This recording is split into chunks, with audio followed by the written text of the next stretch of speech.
اللہ رب العزت نے اپنے نبی صلی اللہ علیہ وسلم کی مبارک زندگی میں ہمارے لیے بہترین نمونہ رکھا ہے۔ آپ صلی اللہ علیہ وسلم کی مبارک زندگی کئی پہلوؤں کا نچوڑ ہے اور کئی مختلف زاویوں کا مجموعہ ہے۔ ہر زاویے میں مکمل سراپا ہدایت اور رہنمائی موجود ہے، سراپا رہنمائی، سراپا ہدایت، سراپا ہر چیز موجود ہے۔ لیکن ہمیں وہ اینگل چاہیے، وہ اینگل آف آبزرویشن چاہیے کہ ہمیں حضور صلی اللہ علیہ وسلم کی زندگی سے وہ اسباق حاصل کریں۔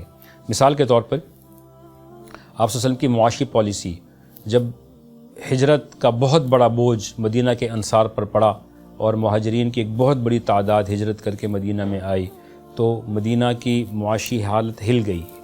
ویسے بھی وہ لوگ زراعت پیشہ لوگ تھے، بہت کم تجارت پیشہ لوگ تھے، زیادہ تر زراعت پیشہ لوگ تھے۔ جب یہ معاشی بوجھ اتنی زیادہ مہاجرین کا پڑا، حبشہ کے بعد مدینہ میں سب سے بڑی ہجرت ہوئی، تو آپ صلی اللہ علیہ وسلم کی وہ جو معاشی پالیسی تھی، کس طریقے سے آپ صلی اللہ علیہ وسلم نے بوجھ کو سیگریگیٹ کیا، تقسیم کیا اور مہاجرین کو انصار کے ساتھ جوڑ دیا، اور تاکہ ان کی جو مین پاور ہے وہ انصار کے کام آئے اور انصار کی جو فائنینشیل پاور ہے وہ مہاجرین کے کام آئے۔ اس طرح کام بھی تقسیم ہو گئے اور ڈسٹریبیوشن آف ویلتھ بھی ہو گئی، اور وہ بہت بڑا دنیا میں اس پر اب کیس سٹڈیز ہوتی ہیں کہ کس طریقے سے یہ معاشی بوجھ آپ صلی اللہ علیہ وسلم نے اپنی بصیرت کے ذریعے سے حل کیا۔ آج ہمارے ملک پر، پاکستان پر جو معاشی انسٹیبلٹی آئی ہوئی ہے، جو معاشی بد استحکامی آئی ہوئی ہے، معاشی طور پر کمپنیاں چھوڑ کر جا رہی ہیں، کنٹینرز ہمارے پھنسے ہوئے ہیں، اس کو چھڑانے کے لیے جو لوگوں کے پاس پیسے نہیں ہیں، ڈالرز کے ذخائر ختم ہو چکے ہیں، ایکسپورٹ ہماری تباہ ہو چکی ہے، امپورٹ نہیں ہو رہی، ایکسپورٹ کے لیے بھی امپورٹ کی ضرورت ہوتی ہے، را مٹیریل تو وہیں سے آتا ہے، اور لوگوں نے پیسوں کو دبا دیا ہے، ریزروز بڑھ گئے ہیں، خزانے بڑھ گئے ہیں، مارکیٹ میں پیسہ سرکولیٹ نہیں کر رہا، وہی چیز جو 10 کی تھی وہ 30 اور 40 کی ہو چکی ہے، یعنی X3 اور X4 میں قیمتیں پہنچ چکی ہیں۔ ایک مڈل کلاس آدمی پریشانی کا شکار ہے، بہت معاشی حالات خراب ہیں۔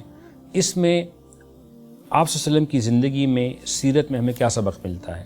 بنیادی اصول جو نکلتا ہے وہ یہ ہے کہ پیسے کو دبائیں نہیں۔ جو لوگ پیسے کو دباتے ہیں ان کا پیسے سے برکت ختم ہو جاتی ہے۔ پیسے کو نکالیں، جس طرح مدینہ کے انصار اور مکہ کے مہاجرین آپس میں ملے، ایک دوسرے کے بوجھ کو انہوں نے بانٹا، مین پاور انہوں نے فراہم کیا، کھیتی باڑی میں ان کا ہاتھ بٹانے لگے، اور یہ حضرات نے ہر چیز ان کے ساتھ تقسیم کر دی، حتیٰ کہ اپنی جائیداد بھی آدھی ان میں تقسیم کر دی۔ حتیٰ کہ اگر کسی کی 2 بیویاں تھیں اور ان کی ضرورت تھی تو اپنی ایک بیوی کو طلاق دے کر عدت کے بعد ان سے نکاح میں دے دیا۔ یہ قربانی کا جذبہ ہماری قوم کو یہ معیار ہے کہ اس قربانی کے اس جذبے پر آ جائے کہ جس کو اللہ پاک نے دیا ہوا ہے وہ بانٹے۔ بانٹنے سے بڑھتا ہے، دبانے سے کم ہوتا ہے۔ یہ پرسیپشن کلیئر کرنا ہے۔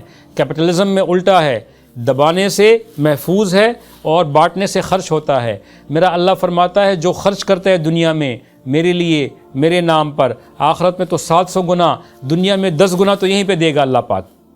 اولئک ھم المضعفون، یہی لوگ ہیں جو کہ اپنے مالوں کو بڑھانے والے ہیں۔ ہم نے تو آج تک اپنی زندگی میں نہیں دیکھا جو اللہ کے نام پر خرچ کرتا ہو، زکوٰۃ صدقات دیتا ہو اور وہ کبھی فقیر ہوا ہو۔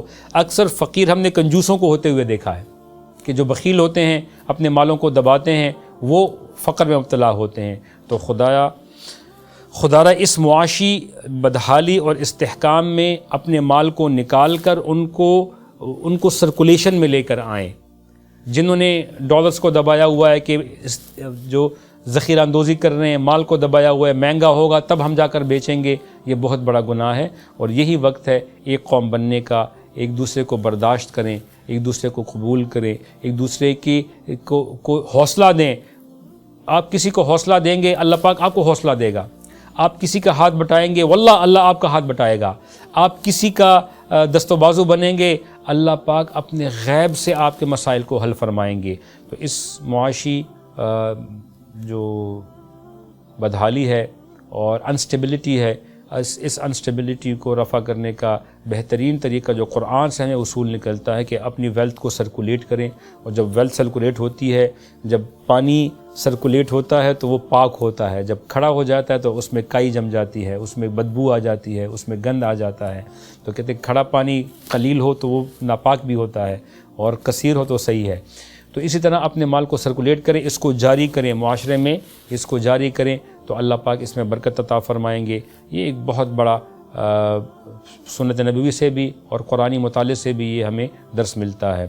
جو لوگ خرچ کرتے ہیں اپنے آس پاس کے لوگوں پر، اللہ پاک ان کو کبھی بھی فقر میں مبتلا نہیں کریں گے، اور جو لوگ بخل کرتے ہیں، دبا کے رکھتے ہیں، تو ان کا مال زیادہ نہیں ہوگا، وہ کوانٹٹی تو زیادہ ہو جائے گی لیکن وہ کوالٹیٹیو کبھی بھی نہیں بن سکتا۔